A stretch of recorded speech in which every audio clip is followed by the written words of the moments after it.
Welcome to session 6 of season 2 of Wattle Partners Market Thinker series. This series is dedicated to themes. Every month that Drew and I meet at our investment committee, we run through 10 to 12 of the biggest themes and how our portfolios are applying it. Why themes? Themes have proven over a long period of time to be incredibly powerful to drive total portfolio return. Over this series, we'll be talking to a number of different people that are experts in the underlying themes that we think are really important for portfolios to have. Today, we've got Nick back again. Welcome, Nick. Hey, Jamie. Good to see you. Welcome, Drew. We have this session's about high performance computing. And Drew, do you want to kick us off about this theme and why we think it's so important? Yeah, I think I was going to pass over to Nick pretty quickly, but basically there's, we start to talk about the Internet of Things, artificial intelligence, robotics, augmented reality, all these kind of VR, basically every single thing comes back to one thing, which is computing power. And as clients would know, we've known Nick for quite a long time. In the time we've known him, he's been able to pick a number of trends well before they became mainstream. And this is one he's been talking about for quite a while now. I think I won't quote you this time. I'll let you use the quote. But do you want to just give us a bit of a background on the thematic driving high performance computing in general? And I think it's quite broad. Yeah. So thanks, Drew. And look, I might share some pictures along the way. And in fact, I'll share one straight off the bat to set the scene, if that makes sense, if that's okay. But when we talk about high performance computing, and thanks very much for having me back. Effectively, what you're talking about, sorry, you can see that, correct? Yep. What we're talking about is Moore's law. And so what we know in the world, and everybody knows this because everyone around can see it, is computers are getting more powerful. And the reason they're getting more powerful is because semiconductors get more powerful. And semiconductors get more powerful because over time we've managed to fit more and more transistors on every semiconductor. And so this is Moore's law. It's a well-known law. It was done by Gordon Moore back in 1971 at Intel. He was one of the founders of Intel. And what he said at the time is that his observation was at Intel when they were first building computer chips was that they could double the amount of transistors on the computer chip every 2 years. So back then in 71, they had, as I'm showing you on the slide here, 2,000 transistors on the CPU. And every year the 2,000 went to 4,000, then the 4,000 went to 8,000, the 8,000 went to 16,000.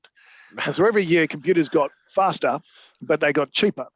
And so what would happen, and this is exponential growth rate every 2 years continued. It started to elongate, but as we sit here today, NVIDIA, which is probably one of the, has probably gone past Intel as a CPU manufacturer, now can fit 54 billion transistors on a billion CPU. From 2000 to 54 billion. 54 billion, right? And so that's fascinating, Nick. Computers get faster. We all know this, but what everyone misses is the value that creates. And so if you just think about the internet as being a big computer, a lot of people on this call would remember where the internet would only be you'd sit in an internet cafe and send an email. That was all you could do with an internet.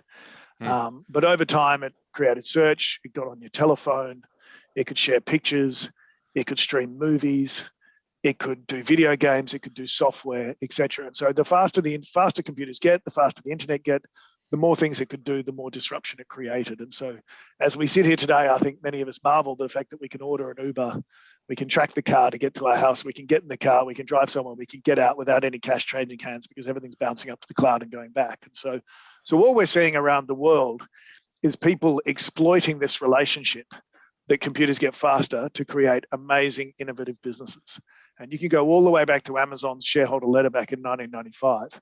Where Jeff Bezos basically talks about the fact that we can't lose from here because provided we bet in Moore's law and provided we invest in Moore's law, then we know that computers will get faster, so our business will continue to grow. And we don't know where this ends up, but we know it's going to be really exciting. And that relationship is held now for a couple of decades, in fact, for many decades, and it should hold into the future. And that's what we're talking about when we talk about Moore's law.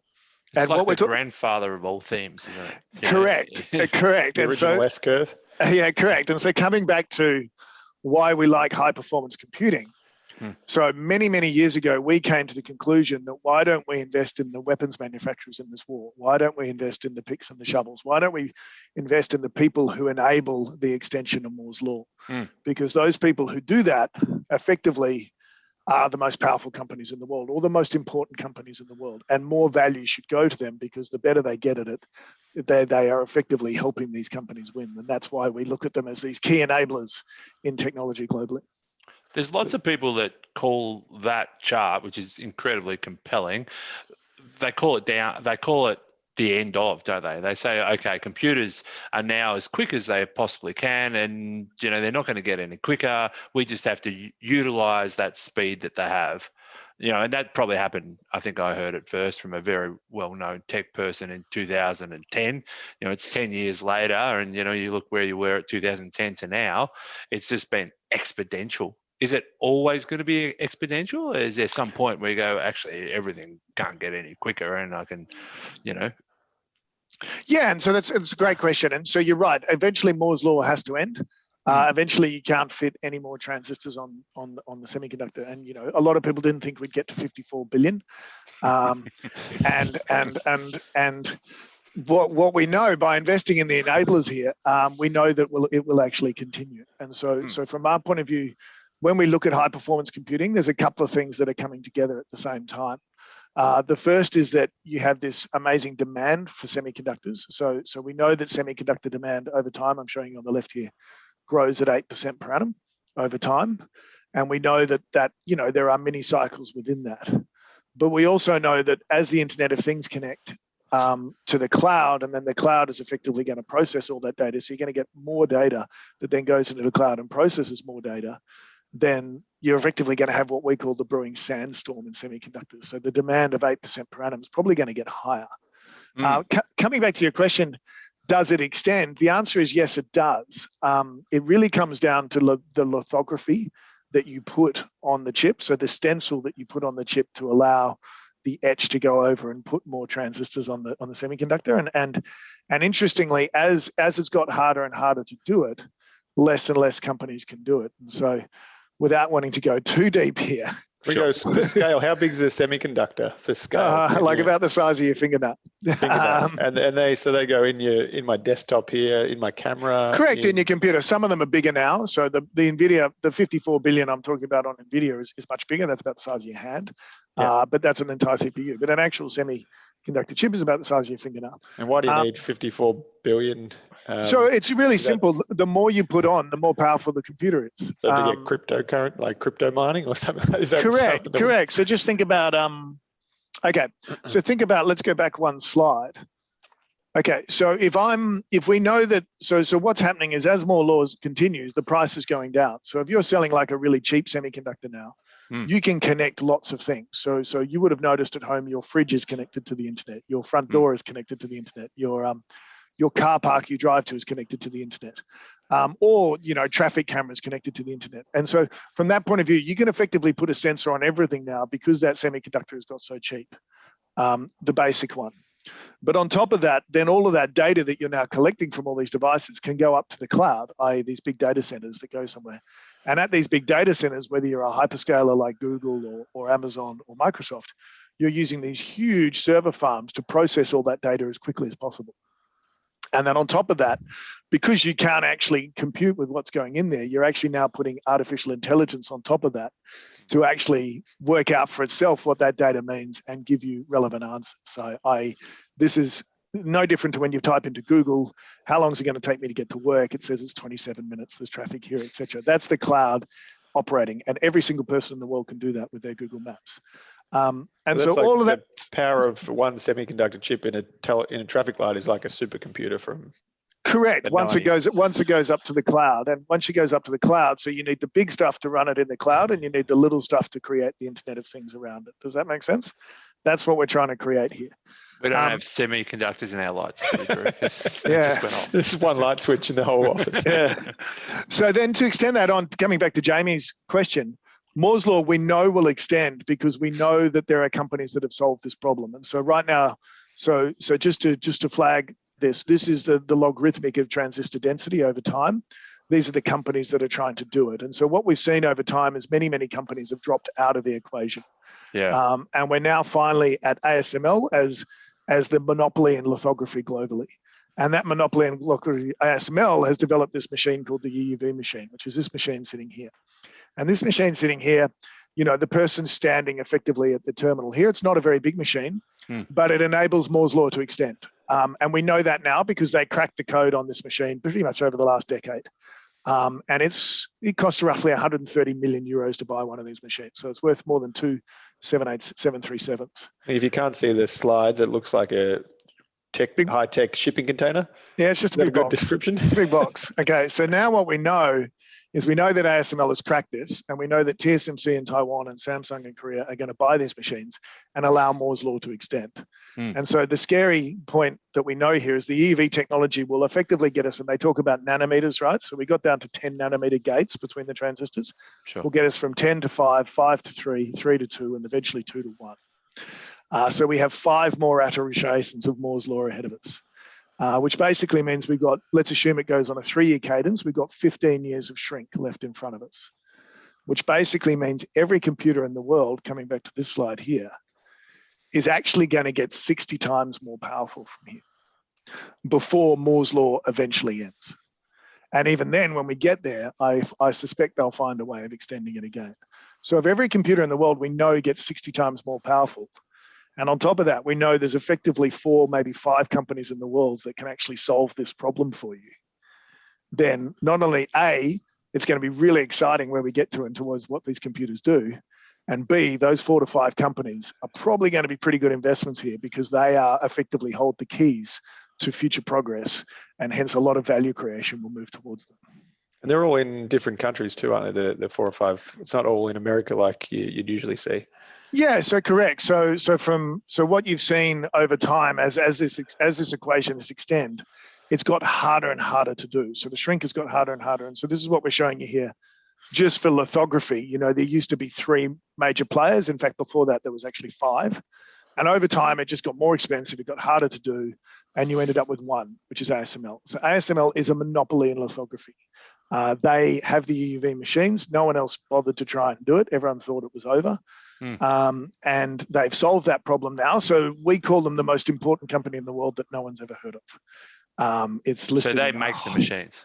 They don't make the machines. The chips. They just make the machines. They make the machines. Dutch, listed in Holland. Yep, Holland, listed in the Netherlands. So 2 good things come from the Netherlands. Is that why no one's ever heard of them? Or Gus Hiddink and ASML.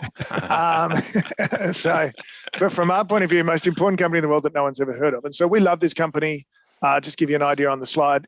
We've owned this company since day one in the fund. So I've owned this company for the best part of a decade. So in my previous firm and 5 years at Munro, it's now nearly a $200 billion company. But when we first bought it, it was about 20. It's getting a bit more expensive. The PE multiple's getting up there now because people suddenly realize it's a monopoly. But we can extend this now because we know that the lithography trick that ASML pulled off will also happen at Foundry. Okay, so not only is it really hard to do the lithography, these machines are really expensive, right? Only a few companies in the world can afford them at scale. So you can't just build your own semiconductor plant in the back garden, right? It's impossible. And so this is a scale game, and this is a scale game that TSMC and Samsung have been in front of for years. And TSMC by far the furthest. And so TSMC is the #1 foundry in the world in Taiwan. And I think you guys have been lucky enough to go there and see their facilities. I think we've had this conversation before. But they have huge farms of semiconductor foundries and these EUV machines racked up in a row. And they effectively build everyone's chips. So they build Apple's chips, they build Microsoft chips, they build Amazon chips, they build NVIDIA chips, they build Skyworks chips, they build Qualcomm chips, they build everyone's chips. And basically, so if you want to get a chip built, you design it on your software, you then send it to TSMC and TSMC builds it. Or if you don't want to send it to TSMC, you send it to Samsung. And they're your only 2 choices in the whole world for a high-end semiconductor. For the low-end stuff, you can get it built in China and elsewhere, but for the really high-end stuff, you have to go there. Is there an Australian company that kind of designs those, that has the platforms that help design the chips as well? Yeah, so there's software companies that help design chips. I think it's Altium is the one in Sydney that does it, and its competitor is Cadence in the US, and that's effectively software for designing chips. And remember, you can design low-end chips and high-end chips, but the high-end chips have to be built here. The stuff that's going in your fridge is a low-end chip. That can be built in China. But the high-performance compute, and that's why we call it high-performance compute, you have to go to these 2 guys. And then moving that along, there were companies that could do this, like Intel, and before that, Global Foundries. And just like what happened with ASML, they've fallen behind. They've fallen behind because they got distracted or they didn't have the money. They decided that it was an arms race that they didn't want to stay in anymore. Like commoditized at the low end. And so they've just decided to stay at the low end for various reasons. And so again, you're down to, so I've now named 3 companies that effectively control the future of compute power: ASML, Samsung, and TSMC. And if you were the CEO of Intel today, Nick, would you go, we made a mistake and we need to be back up there? No, so the CEO of Intel has already said that. He said, we've made a mistake, we need to be back up there, so we're going to outsource some manufacturing to TSMC. Yeah. Okay. So they've basically caved. So here's a really good example that maybe some people on the call would understand.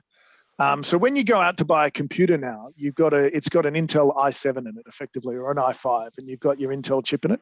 Yep. And along the way, there was a little competitor called AMD that also had the Ryzen processor in it. And so over time, AMD, eventually switched. Well, they gave up building their own chips. Intel built their own chips. AMD outsourced to TSMC. TSMC, through the help of ASML, went past Intel because Intel got distracted doing other things or effectively couldn't get their shrink program working. And now AMD processors are better than Intel processors. And so AMD is taking market share from Intel. And now Intel, to fight back, is basically saying, well, our engineers aren't going to catch up here, so we're going to outsource to TSMC and get on a level playing field of shrink. And then we'll just fight over architecture, over how we've designed the chip, but at least we're both on the same node of how far we've shrunk, how many transistors we've got on there. And so that's why TSMC's share price has been one of our best performers in the last 12 months, because this capitulation by Intel was always out there, and it just finally happened. And now people recognize that TSMC is the same monopoly that ASML is. Is there regulatory risk around this kind of market power, or because they're in different jurisdictions, it's hard to regulate?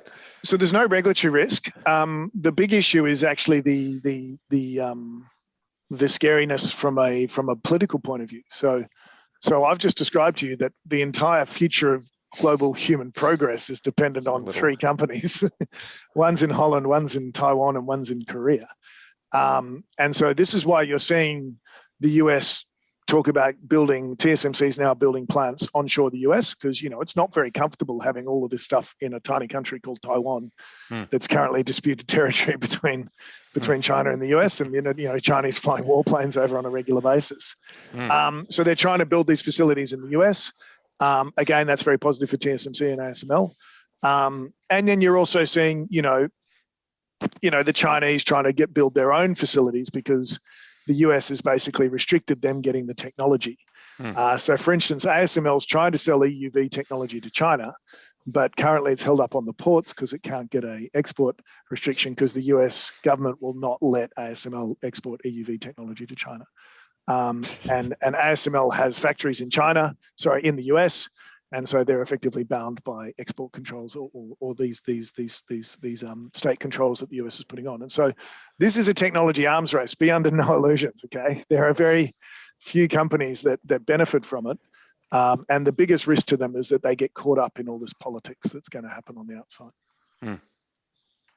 But ultimately, they have the technology for the solution, and so ultimately, we think they win. Yeah, great. I was looking further along it was a kind of a random example out there, but looking towards China. And I think there's, what I could find was like 57 to 60 different companies in semiconductors, but we're talking about the top 3. What are the other parts of the supply chain? Is there anything interesting in those, or are you just going for the winners, the ultimate high performance winners, and don't worry about the rest? So we can't hold them all, and we've picked 5. I'll fill out the other 2 for you in a second. But China, unfortunately, can't get access to the technology. So every Chinese semiconductor producer is a low-end commoditized semiconductor producer. There's some very good Chinese technology companies. There are just no good Chinese semiconductor companies. It's probably fine for domestic demand, but not. And also, to do all that low-end stuff that goes in washing machines, fridges, parts of the car, etc. They're very good for that, but they're very cyclical companies. They're not structurally advantaged here, and so the interesting thing about semiconductors and why people often ask about us is, they say, isn't it a cyclical sector? And the answer is, well, yes, it is a cyclical sector, but it is within a structural trend. And so we've just gone for the most structurally advantaged companies within the structural trends.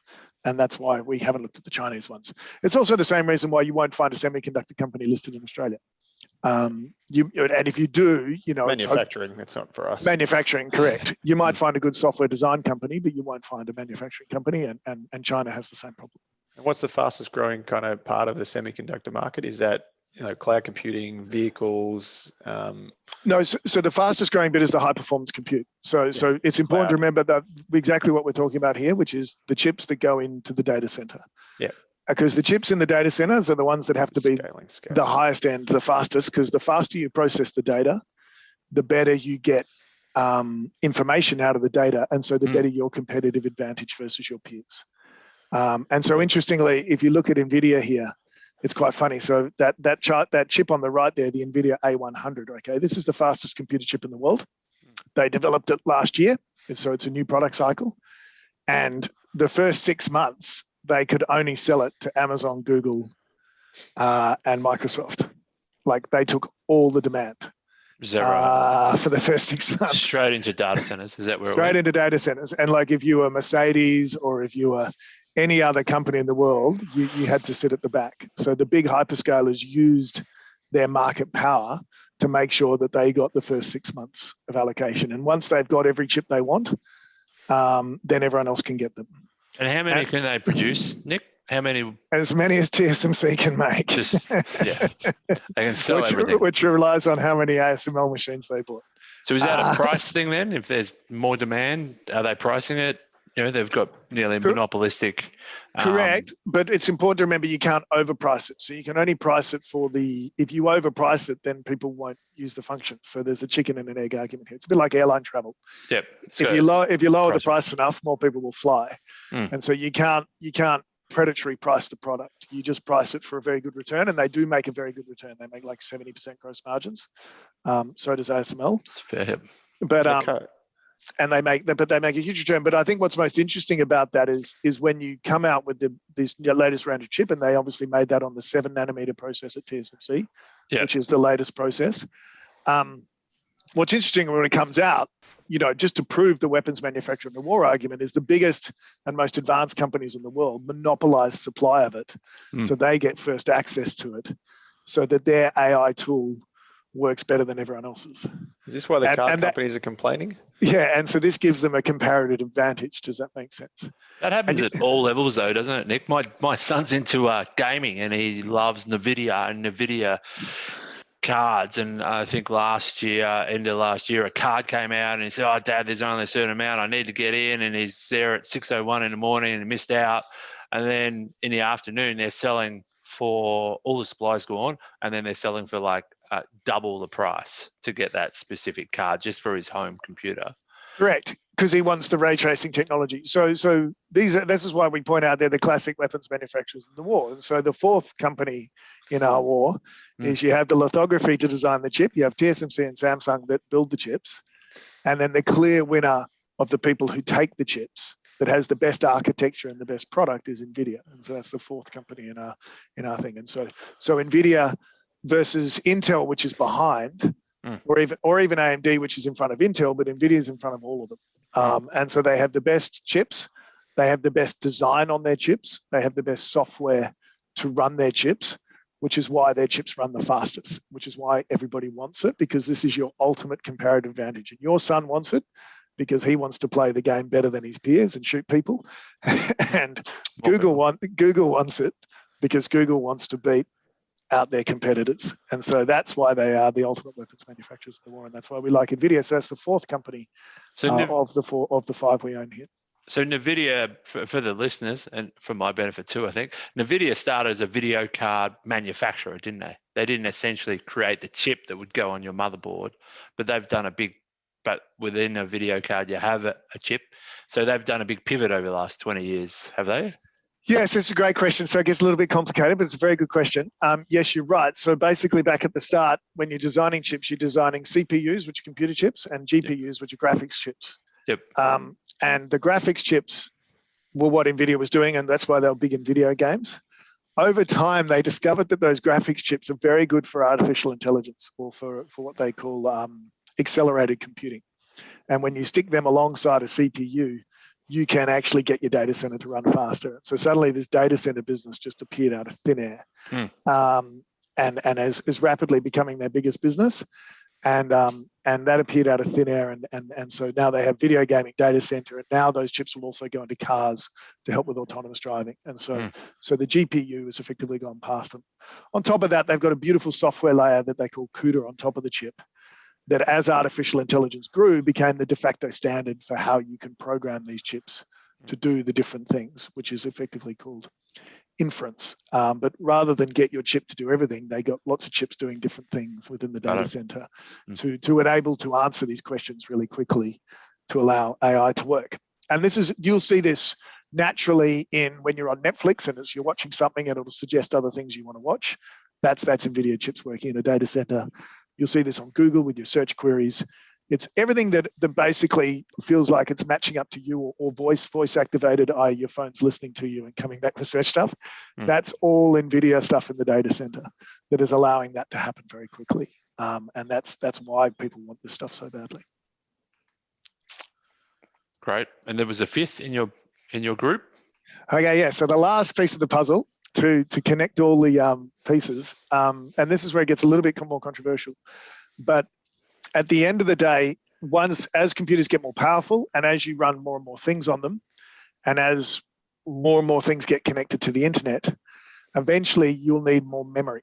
And so a lot of us would have been through COVID, right? And we've all been Zooming a lot, etc. We've been working our computers a lot, and your computer keeps running out of memory.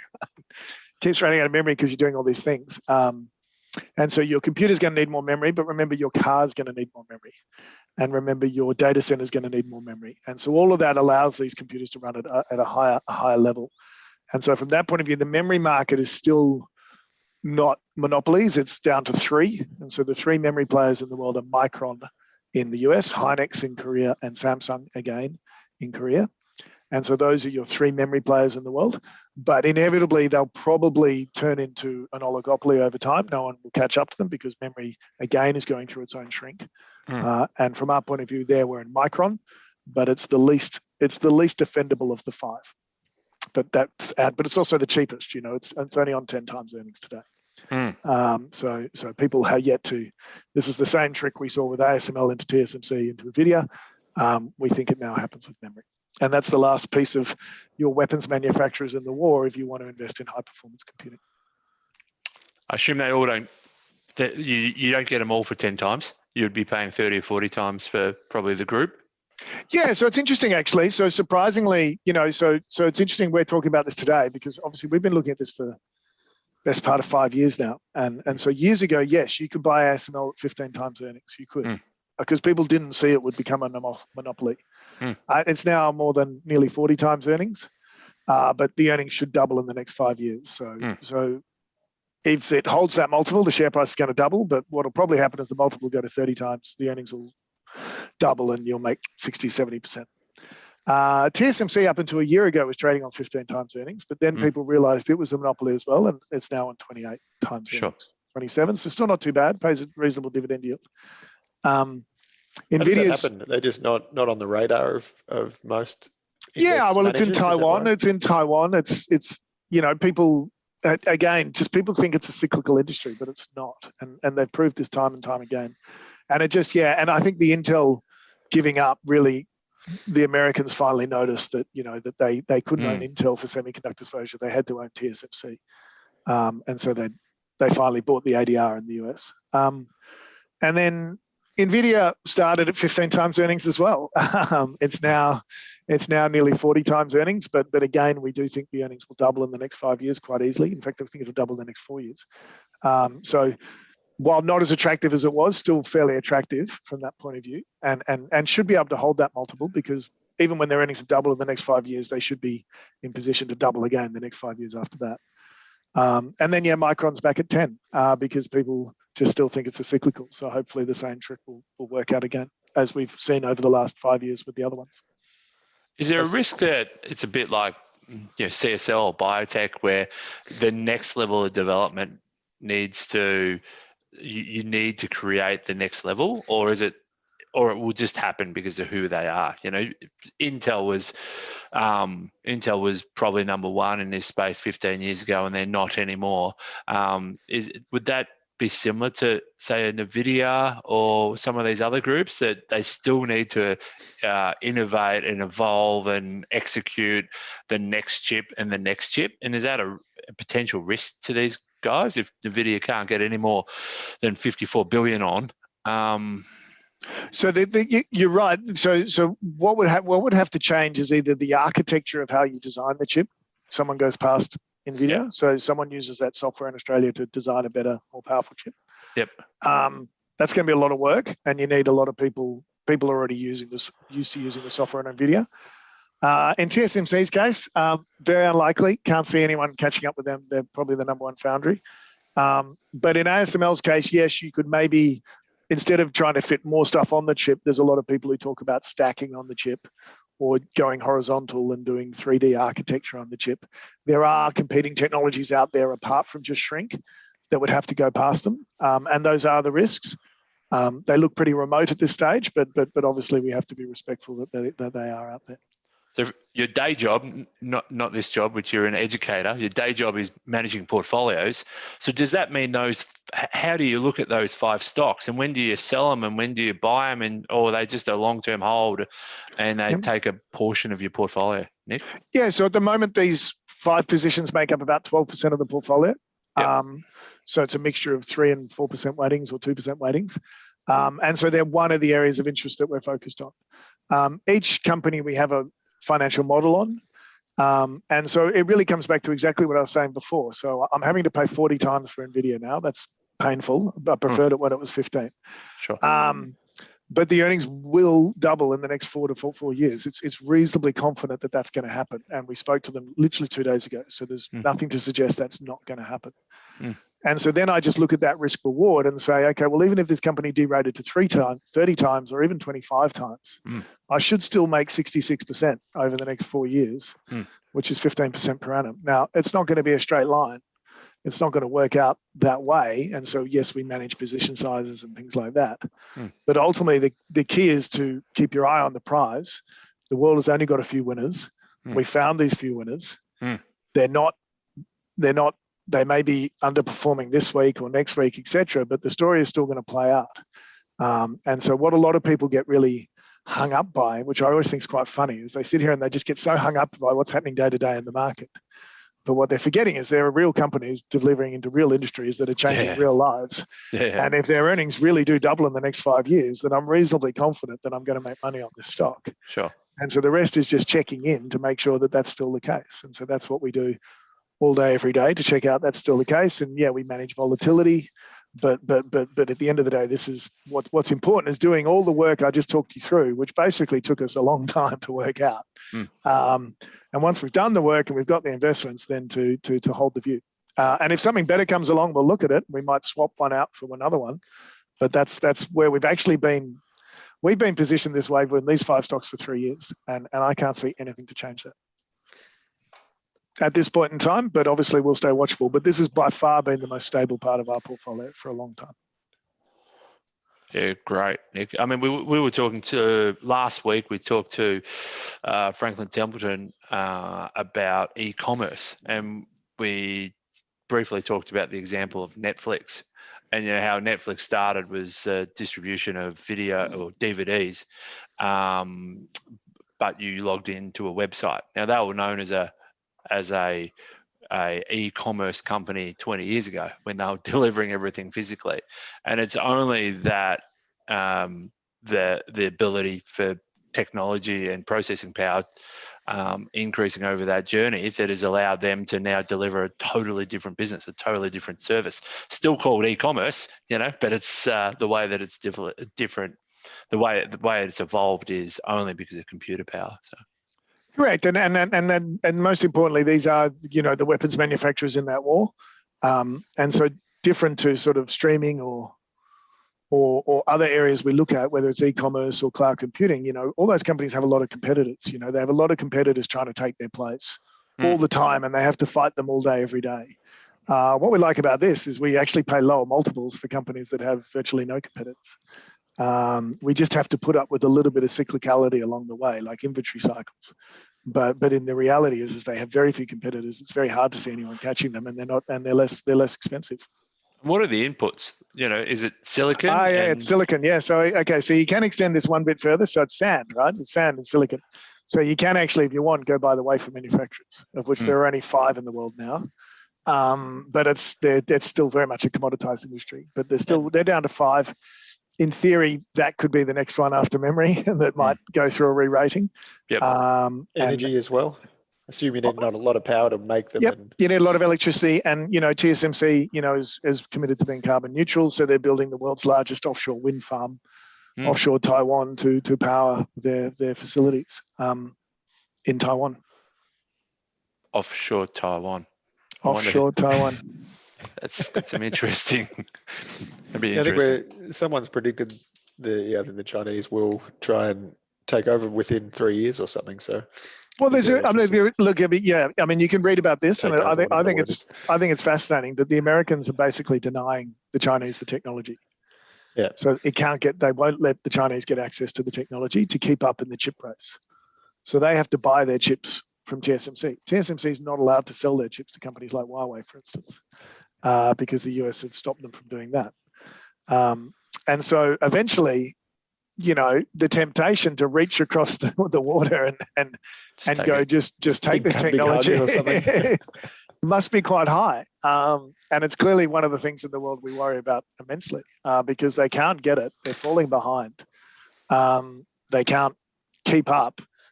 They're at a natural disadvantage, and the technology they need is literally 100 kilometers across the water. So in a country that they still think is their own. Sure. So the geopolitical tension is all around technology and who owns the technology. 100%. And this has been going on for a few years now. So it's not a Cold War anymore. It's a technology war. It's a technology war around who has access to this equipment and who has access to this IP and this know-how. And you're just going to hear more and more about this if these current policies stay in place. The Chinese are desperate to get it, which makes perfect sense. But the Americans are desperate for them not to get it as well, right? So that's interesting motives for not allowing China to have or obtain this technology. I assume these chips would go into everything. They'd go into defense systems, and they'd go into their own internal supercomputers. And correct. And it doesn't mean they can't get chips. They can get low end easy chips. They just can't get the really high end ones.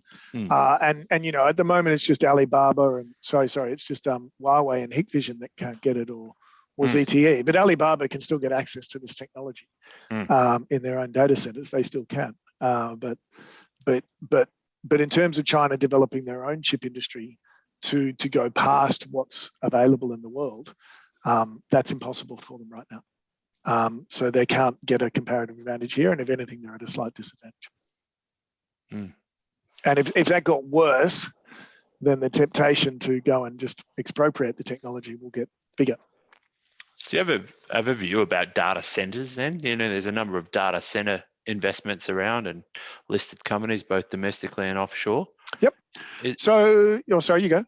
No, just generally, I know we haven't scripted that or put it in our notes, but that's okay. No, so data centers are, they're enablers in this equation. So you'd be talking about NextEra or some of these companies in Australia, these co-locational data centers. It's important to remember that they are co-locational. So they're about everyone putting their own kit in the same place, and they've effectively become the on-ramps to the hyperscalers. So to give you an idea, so most companies don't like to give everything to Amazon Web Services or everything to Microsoft. So they put their own kit next to an Amazon box in a co-locational data center, which then connects by optical fiber to the Amazon data center. So they have a natural place in the world. They're sort of like, freeway interchange ramps where cars go off and on and data goes off and on, and they have a natural place in the world. And the most important thing about them is the location. So, when you drive over the freeway at the Bolte Bridge in Melbourne, or you're in Sydney, you'll see that NextEra data center and the location it's in, and that's a very valuable spot to have.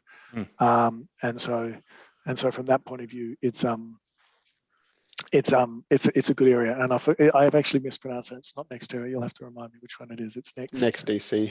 Next DC. Thank you. I had it confused with another one. But that's the energy company, isn't it? Yeah, it's the energy company, and Equinix is the big US one, which has a big presence here in Australia, and they really are trying to hold these spots that become the traffic internet points, and they're quite valuable, we think. Because Equinix owns the pipes as well, don't they? They don't just Equinix is just a competitor to NextDC. It's exactly the same thing. But we don't own either of those at the moment. We prefer to just own the cloud players like Amazon and Microsoft, but we're not saying they're bad investments at all. We don't hate them. You must do an enormous amount of research, Nick, as an investment, professional over the last 20 years. Your world would have changed. So how do you keep up with it? How do you, do you dedicate time every week to understand new technologies, or you just embrace it, or how do we have our clients' money with you? And obviously we've done incredibly well. You've done incredibly well for them, which we're always thankful for. But this you have an office 400 meters from us, and the knowledge that you have in Melbourne about these companies is phenomenal. Have you always had it, or is it just something that you work really hard to get, or is it just an intuitive process that you understand? No, we're just very lucky to sit in this position. So let's just close the loop for you. So your clients through you have given us money, okay? We pull that money today to roughly $4 billion, and that gives us access to talk to these companies. And so what we do is we pull that capital to get what we see as amazing access. And so the reason why I know all this about NVIDIA is because I spoke to them 2 days ago and they told me. And ASML we'd speak to once a quarter for the last 5 years.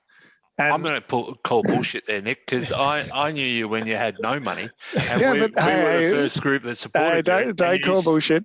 And you still spoke as clearly as you do today. Yeah, but I had the same access at my previous firm, right? Yeah. So you have to remember that the relationships that we've built up over time. I'm trying to pump you up here. No, I know, but the relationships we built up over time allow us to ask these people the questions. And so in the same way that you can call bullshit, so in the same way we would speak to all of them together, right? So we'd speak to, remember I told you the story about Intel, AMD, and NVIDIA. So we speak to all of them, right? And they all saying slightly different things. And then we'll cross-check that with TSMC as to what's happening, and then we can call bullshit on who's talking bullshit. And then in the end, you basically work out who you trust and who you got relationships with, and who you've talked to for a long time. But I mean, look, time issue is really important, isn't it? You haven't spoken to them once, you've spoken to them 20 times over 10. Yeah, and like I met ASML for the first time 10 years ago at a conference in the Napa Valley in San Francisco. Yeah, it was very nice.